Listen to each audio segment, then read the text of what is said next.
Total War Three Kingdoms is a 4X strategy and RTS game that was developed by Creative Assembly and Feral Interactive. The publishers behind this game are Sega and Feral Interactive. It was released on May 23rd, 2019 and is available on Windows, Mac, and Linux computers. In this review, we'll be covering Total War Three Kingdoms gameplay, audio, visual, and depth. I'll be giving each one of these categories a score from 1 to 10 points, and at the end, the average number will be the game's overall score. There's quite a bit to go over, so let's get started. Headshot.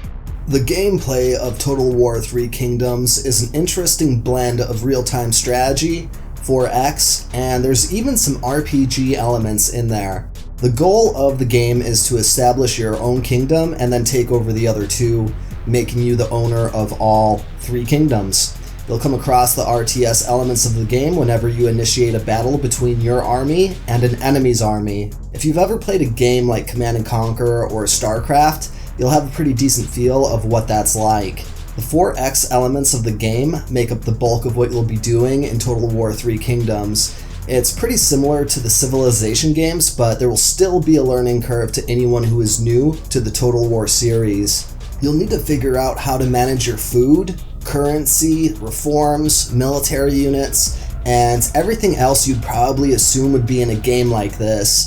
The RPG elements of the game come in the form of ancillaries, which are equipable items that you can put on your characters to make them more powerful in combat or better at governing your civilization. When you first start Total War Three Kingdoms, it can be kind of overwhelming and maybe not very fun at all. The more you learn about the game, the more fun it gets, but it will take a little time to get there. There are some negatives to this game as far as gameplay goes. The learning curve is just one of them, but there's also the amount of time between turns you'll have to wait while the AI does its thing. Early in the game, it doesn't take too long, but in the middle of the game, it can actually take a minute or two between turns, which it can get really frustrating, especially when you've got a crisis going on. This isn't a new problem though. Every 4X game I can think of has this issue, which I'm hoping will be resolved by programmers within the next 5 years or so. Another problem with gameplay is the predictability. As far as I can tell, there are 3 main phases to a game. You have the early game, which is arguably the hardest part of the game, where you're trying to get an early lead on all the other players. There's the mid game, where you have finally somewhat established yourself, but there's still a struggle going on to expand. Then there's the late game, where you've pretty much won, but you just have to wrap everything up and win. The late game is probably the worst phase, since there's really no challenge left, but you still have to wait between turns just to finish the game. This is also not a new issue with 4X games, but the AI is able to calculate the odds and submit to you, but that doesn't happen as early as it should, in my opinion. Overall, the gameplay is above average. I give it a 7.5 out of 10. If you're new to the game and you're still unfamiliar with everything that's going on, just keep playing and give it a little time. It will get better. I personally did not like the game for the first 10 hours. Then, when I finally started to become aware of all the mechanics, it got more and more fun. Then came the point where I started to notice patterns, bringing the fun level back down a little bit.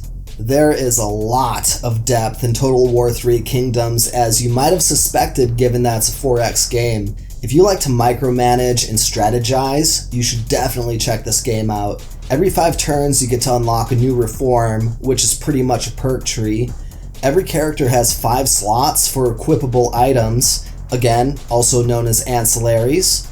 There's a ton of diplomatic options you can use to trade, form coalitions, or initiate war with other leaders. And, that's just a few of the diplomatic options you can use, but for the sake of time, let's just keep pushing on. All the different areas you can control will give you unique benefits, like farmland will give your civilization more food, armorers will craft ancillaries for you to equip on your characters, there's weaponsmiths that will craft weapon ancillaries for you to equip on your characters, there's cities you can take over which will allow you to deploy armies from for a tactical advantage, and so on. So it's a good idea to think about which areas you need to control next throughout your game.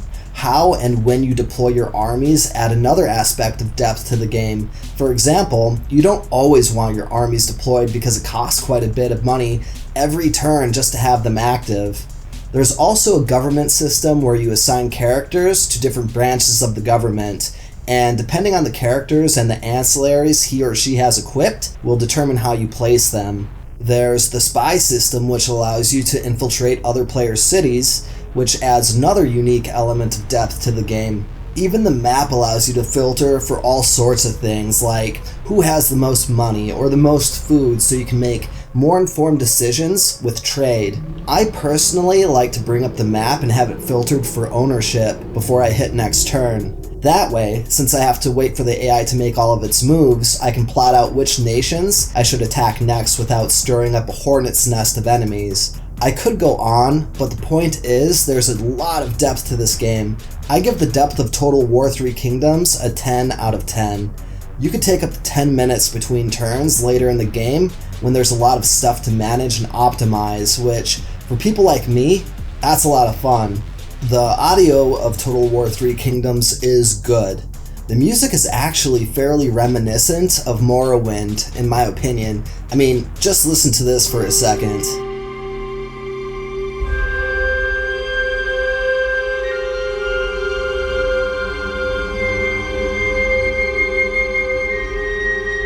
Anyway, the soundtrack is above average, and the sound effects are also pretty good as well.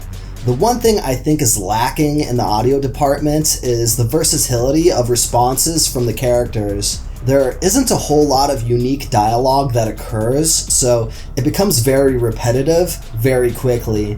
I know a lot of people actually change the language to Chinese because it's easier on the ears than listening to the same 10 things being said in English. I suppose if you don't know what's being said, it becomes a little more difficult to get sick of it.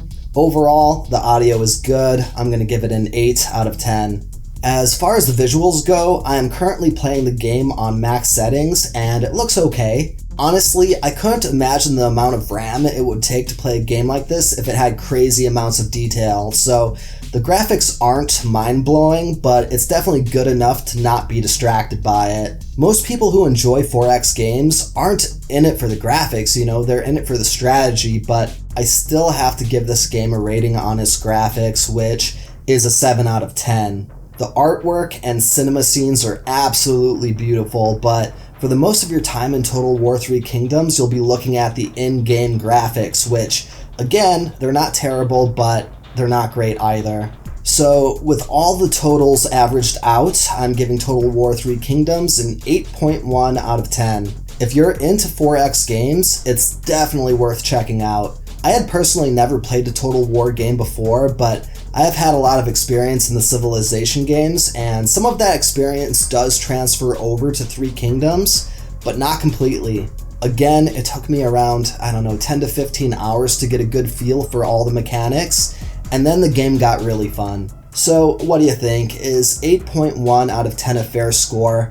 Let us know what you think in the comments section, and if you like this review, please consider dropping a thumbs up on it. If you'd like to see more content like this coming from the Havoc Gaming channel, please consider subscribing. That would help me out a ton. Thanks for watching, and Godspeed.